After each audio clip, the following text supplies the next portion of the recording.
જમ્મુ અને કાશ્મીરના કટરામાં ભારે વરસાદને કારણે નુકસાન થયું છે. હિમકોટીમાં માતા વૈષ્ણોદેવી ટ્રેક પર ભૂસ્ખલનને કારણે યાત્રા પર અસર થઈ છે. નવો રૂટ બંધ કરી દેવાયો છે. જોકે શ્રદ્ધાળુઓ હજુ પણ જૂના રૂટ પરથી મુસાફરી કરી રહ્યા છે. આનો એક વિડીયો સોશિયલ મીડિયામાં વાયરલ થયો છે, જેમાં શ્રદ્ધાળુઓ વરસાદ વચ્ચે પાણી ભરેલા માર્ગ પર ચાલતા જોવા મળી રહ્યા છે.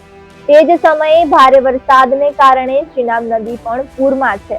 રોડામાં કેટલાક લોકોના મૃત્યુ થયું હોવાની પણ માહિતી સામે આવી છે. જોકે હજુ સુધી વહીવટી તંત્ર દ્વારા તેની સત્તાવાર પુષ્ટિ કરવામાં આવી નથી. જમ્મુ અને કાશ્મીરના રાજૌરી, પૂંછ, ડોડા અને કઠુઆ જિલ્લાના ઘણા વિસ્તારોમાં વાદળ ફાટવાના કારણે ભારે વરસાદ પડ્યો છે, જેમાં 2 બાળકો સહિત 3 લોકોના મોત થયા છે.